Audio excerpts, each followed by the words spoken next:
அரசியலை பற்றி நம்ம பேச விரும்புறதில்ல. ஏன்னா டீ கடைகள்லேருந்து எல்லா இடமுமே அரசியல் பேசாதீர்கள் தான் இருக்குது. அரசியல் பேசுங்கள்னு எங்கேயுமே யாரும் சொல்லலை. ஏன்னா அரசியலுங்கிறது நம்ம விரும்பாத, விலகி போகிற, இது சரியாக வராதுங்கிற மாதிரி ஒதுங்கி போகிற ஒரு விஷயமாக தான் இருக்குது. ஆனால் அந்த அரசியலில் நம்ம எல்லாருக்குமே ஒவ்வொரு நாள்லையும் ஒவ்வொரு நாள் நம்ம செய்கிற காரியங்களையும் மறைமுகமான ஒரு அழுத்தத்தையும் ஒரு பாதிப்பையும் கொடுக்குது. இப்போ நம்ம என்ன நினச்சாலும் நம்ம பேசிட முடியாது, என்ன எழுதினாலும் அதை பப்ளிஷ் பண்ண முடியாது, என்ன படமாக எடுத்தாலும் அதை ஸ்க்ரீன் பண்ண முடியாது. காரணம் என்ன, வேறு வேறு விதமான மறைமுகமான நேரடியான தணிக்கைகள், பாதிப்புகள் நம்ம இதில் இருக்குது. அப்போ பேசா பொருளை பேசனான் துணிந்தேன் அப்படின்னு பாரதியார் சொன்னார். அந்த வகையில் சகோதரர் ராஜமுருகன் அவர் இந்த படத்தில் பேசா பொருளை, தமிழ் சினிமாவில் அதிகம் பேசப்படாத ஒரு பொருளை அவர் பேசியிருக்காரு. ஒரு விஷயத்தை நம்ம தீவிரமாக சொல்லும்போது, அதுவும் அரசியல் சார்ந்த விஷயங்களை தீவிரமாக சொல்லும்போது ஒன்று அது பிரச்சாரமாக போகலாம், அல்ல ஒரு அறிவுரையாக போகலாம். ஆனால் ராஜமுருகன் ஒரு ரைட்டர், ஒரு எழுத்தாளருங்கிறதுனால வெறுமனே ஒரு விஷயம் மட்டும் இல்லாமல் அந்த மக்களுடைய வாழ்க்கை, அவங்களுக்குள்ளே இருக்கிற அன்பு, அது அந்த குடும்பம், ஒரு காதல், அந்த அரசியல் சொல்லப்படுகிற ஒரு அங்கதம் எல்லாம் சேர்த்து ரொம்ப சுவாரஸ்யமான ஒரு படமாக இந்த படத்தை கொடுத்துருக்காரு. படத்துக்கு போகணும் அப்படிங்கிறவர் எப்படி தீர்மானிக்கிறாரு அப்படின்னு அவர் சொல்கிறாரு, அதுக்கு 30 செகண்ட் தான் அதுக்கு அளவு. பார்த்த உடனே இந்த படத்துக்கு நான் போகணும் அப்படின்னு அவர் தீர்மானிக்கிறாரு. காரணம் என்னென்னா, அந்த விஷுவல், ஒரு இமேஜ் ஒரு படத்தை பார்க்கும்போது என்னை பாரு அப்படின்னு என்னை தூண்ட வைக்குது. அப்போ சத்யஜித்ராஜ் சொல்கிற மாதிரி ஒரு நல்ல இமேஜ், இப்போ உதாரணத்துக்கு எடுத்துக்கிட்டிங்கன்னா பரதேசி படத்தோட போஸ்டரை பார்த்தாலே அது அந்த மக்களோட வலியும் வேதனையும் தெரியும். ஆடுகளம் போஸ்டர் பார்த்தீங்கன்னா அந்த சேவலோட உட்காந்துருக்கும் போதே அந்த வாழ்க்கையை நமக்கு புரியும். இப்போ டைட்டானிக் படத்தோட போஸ்டரை பார்த்தீங்கன்னா அந்த ஒரு இமேஜ் அந்த முழு கதையும் அப்படியே அன்ஃபோல்டு பண்ணும். அது மாதிரி இந்த படத்துக்காக பல விஷயங்கள் ராஜமுருகன் பண்ணியிருக்காரு. டீம் எல்லாருமே சேர்ந்து நாங்கள் ஒர்க் பண்ணியிருக்கோம். ரொம்ப நல்ல விஷயம். இன்னொரு விஷயம் நான் சொல்லணும், வசவந்தனோட புலிக்கலைஞன்னு ஒரு கதை படிச்சிருப்பீங்க. அது அப்படியே ஒரு மஞ்சள் பையோடு வருவார், அமைதியாக உட்காந்துருப்பார்.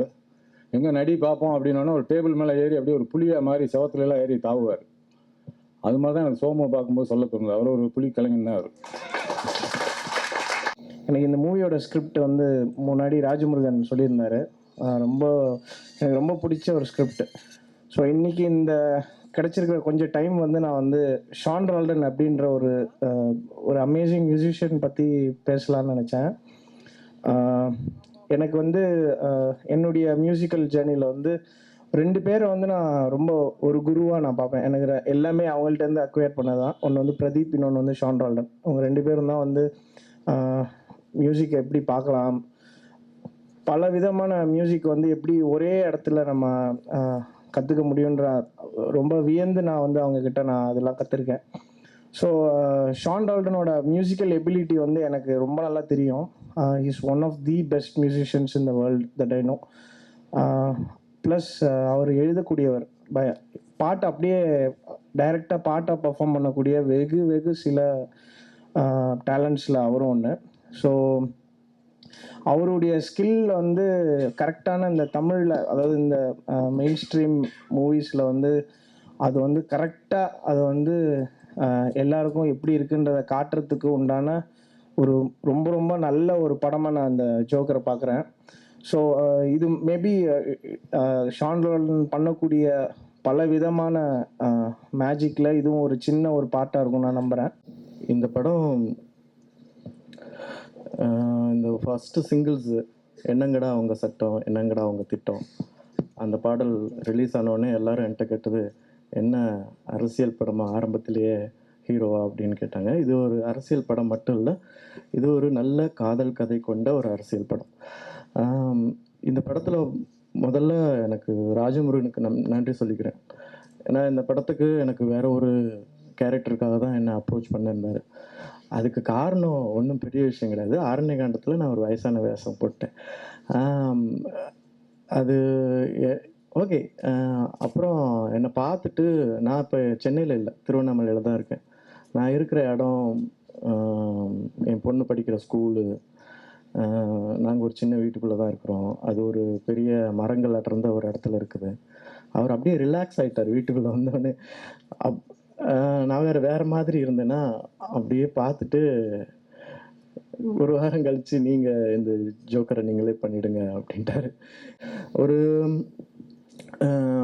கொஞ்சம் கிராஃப்ட் தெரிஞ்ச ஒரு நடிகருக்கு, அதாவது நடிப்பு பயிற்சிக்குள்ளே போனவங்களுக்கு இந்த ஸ்கிரிப்ட் வந்து ரொம்ப அப்படியே அல்வா சாப்பிட்ற மாதிரி இருக்கும். அதாவது இதில் இது பண்ணலாம், அப்படி பண்ணலாம், இப்படி பண்ணலான்னு.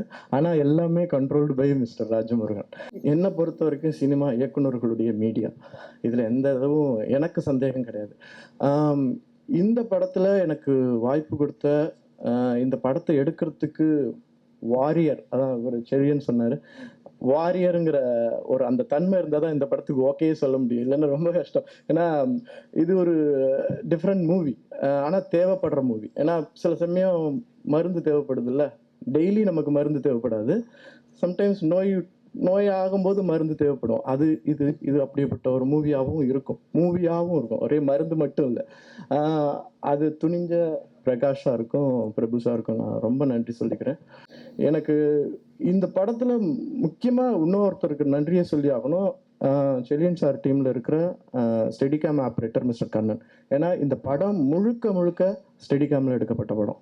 ஏன்னா ஒரு 36 கிலோ வெயிட்டை தூக்கிட்டு ஒரு நாள் ஒரு 8 மணி நேரம் 9 மணி நேரம் வேலை பார்க்குறதுங்கிறது, நான் எனக்கிட்ட முதுகில் மூட்டை கொடுத்தலாம் நடிக்க சொல்லலை. அவர் வந்து நிஜமா அப்படி பிடிச்சிக்குவார். ஏன்னா ஃபுல் அண்ட் ஃபுல் 99% சார், 99% வந்து ஸ்டெடி கேமில் எடுக்கப்பட்ட அந்த கேமராவோட வெயிட் 36லேருந்து 40 கிலோ இருக்கும்.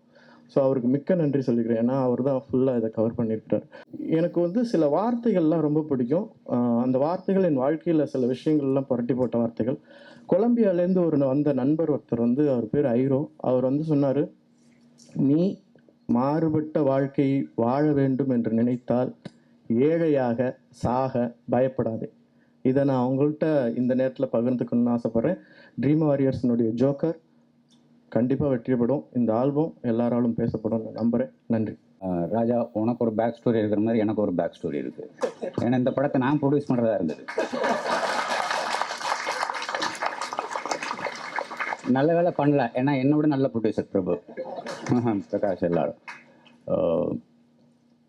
ஒன்று தான் அந்த இங்கே இந்த டெக்னீஷியன்ஸ் எல்லாரும், டைரக்டர்லேருந்து மியூசிக் டைரக்டர்லேருந்து எல்லாரும், பாடகர்கள்லேருந்து எல்லாரும், ஆக்ட்ரஸ் எல்லாரும் பேசுகிறதுலையும் ஒரு வெள்ளந்தியான மனசு இருக்குது. எந்த ஒரு எந்த மனசு சுத்தமாக இருக்குது.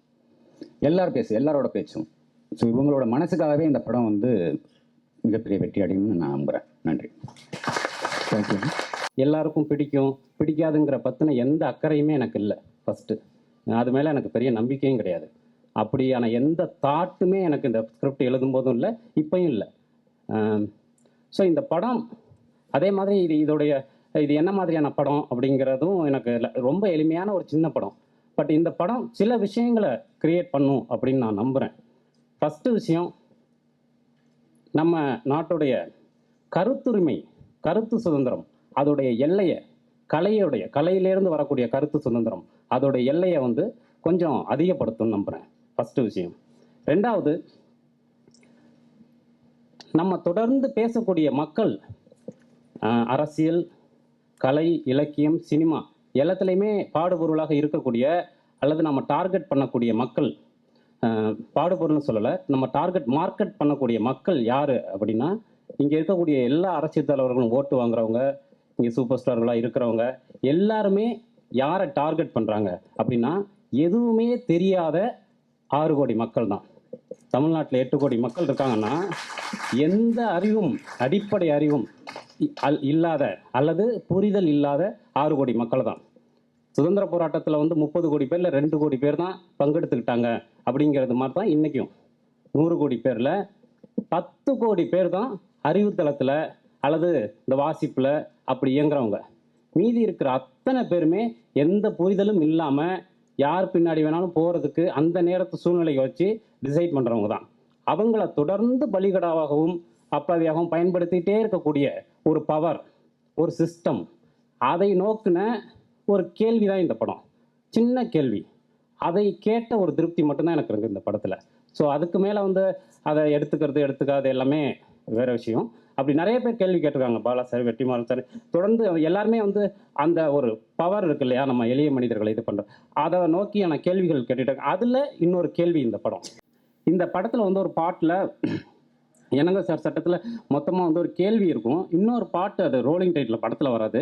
அந்த பாட்டில் வந்து ஒரு லிரிக் வரும், எவரோ விதைத்த வயல் விதைத்தவன் மரித்த பின்னும் பசித்தவன் உயிர்ப்பான் அவனாலே அவனே என் தோழன், எவரோ நெய்த உடை நெய்தவர் மரித்த பின்னும் வறியவன் வாழ்வான் அவனாலே அவனே என் தோழன் அப்படின்னு அந்த லிரிக்ஸ் இருக்கும். இந்த படம் அதுதான்.